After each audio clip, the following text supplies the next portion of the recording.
So today I'm just going to be doing knotless braids on my neighbor's daughter here in Florida. I always do her hair when I get in town.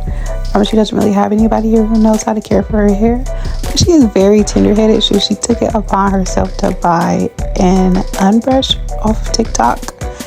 And for 4C hair, let me tell you, this brush did wonders. I'm not gonna lie, it's not a real unbrush. It's like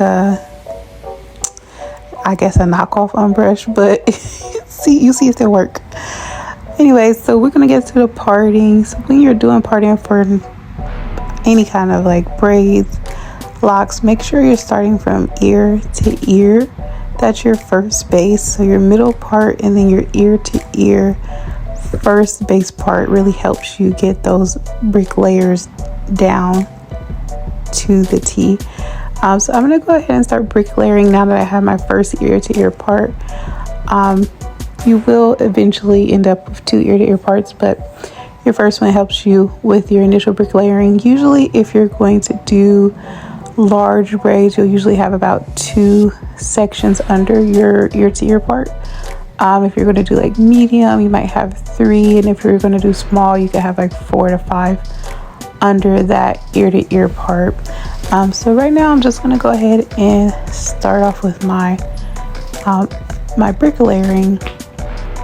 That's going to just get me started off for the rest of the head. So just doing that.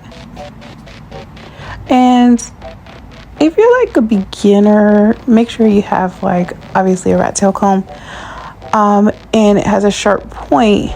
And a lot of time the jam actually helps you get your part straighter, just in case that helps anybody out there. I feel like most people know that by now.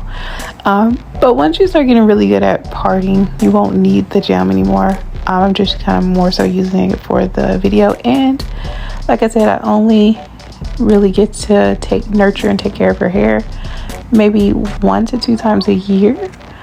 So I usually am using heavy products on her hair. Like I'm usually going in with a deep conditioner and oiling and using a conditioning jam, everything that I can, just to make sure for that time period that I don't get to see her, that her hair has some kind of moisture, clipped ends, everything that she needs while I'm there. And I'm almost done with this part. I'm just making sure that it's all lining up with the other side. A lot of people like to braid down their parts. I just think it's a waste of time. So I just kind of go in and twist my sections out, especially with the thicker hair.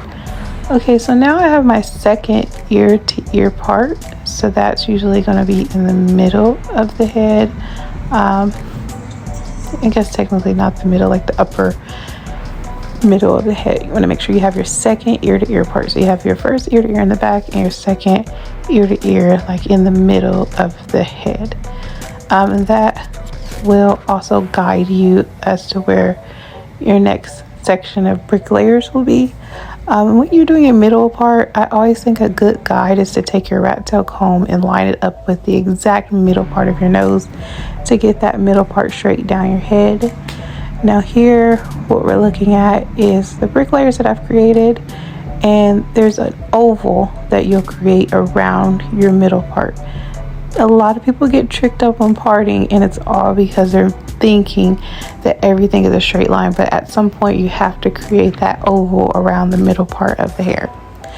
So now I'm just going to go into showing you how to pre-part or pre-section out the hair for knotless braids if you don't have like a parting stand, or if you don't have I would call it like a pre-section stand. I can't think of the word right now, but you know what I'm talking about. If you don't have a stand that you bought from Amazon, this is like a technique I use called like the cross technique. I just kind of form the hair in a cross in order to keep the hair from kind of tangling into each other. But that helps me when I don't have all my tools. Of course, in Florida, I don't have everything that I need. So here, I'm just going to kind of show you a basic way to do a knotless braid. So you want to start off with 3 sections. Take your rat tail comb and part off the top layer. And then you can take your index finger and split the two bottom layers into twos, or split the one bottom layer into two pieces. And you'll cross over the right bottom over the left to create kind of like a crossover. And then you'll take your index finger and put it under the two on the bottom and over the one on the top, and you'll just pull the two on the bottom apart so that they should still be crossed. And then you'll take a very small piece of hair and add it to the two bottom crosses. You'll start to just do a traditional braid, and then once you get that top layer over to the right side, you'll add another piece, and you'll start to make sure you're tucking as you're braiding, tucking very tightly, especially if you have a client that has like a more coarse texture. Just make sure like you're really focusing on your tuck, and you're doing like an underhanded braid is what really helps with your tuck. And just like I would say every 2 to 3 braid downs, start to add pieces until you get the thickness that you or your client desires. But yeah, just tuck game got to be strong to make sure that it stays clean. And again, like I said, I usually wouldn't add this much product into a client's hair, but this is a special case where she doesn't really get much done to her hair when I'm not in town. So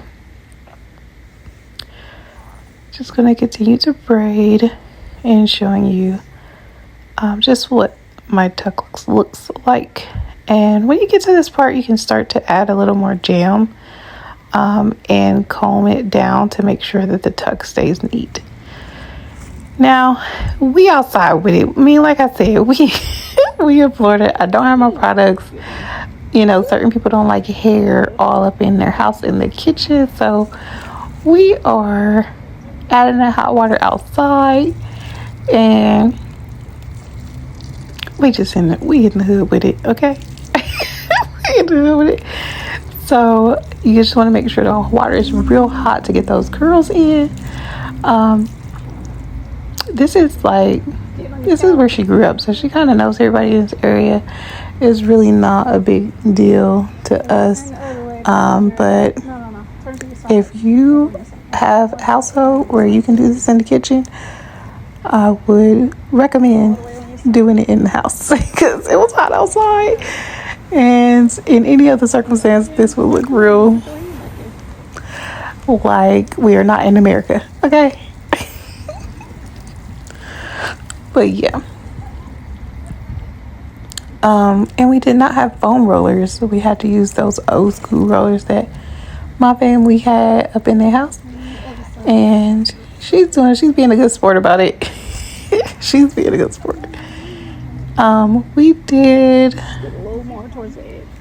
end up blow drying her curls after we were done adding the water onto them, like adding foam and then blow drying. So make sure you put some curling foam product on the curls before you put it in the rollers and before you add the hot water, but then blow dry it after you add the hot water, and make sure you use a regular foam for her scalp. We got interrupted. Yeah. I'm Miss Joanne's daughter. What's her name? I haven't seen her in a while. Oh, okay. Yeah. Yeah, that's true. Just got you done. Yeah. And then you put that down and make it curl, right? Yeah, I'm about to blow dry it after this, and then we'll be done. Oh, okay. Yeah. You know her? Okay. All right. Have a good day. She must know you. Oh, wait. She already walked away. Alright, you can lay there for a second so when you stand up it don't burn your back, but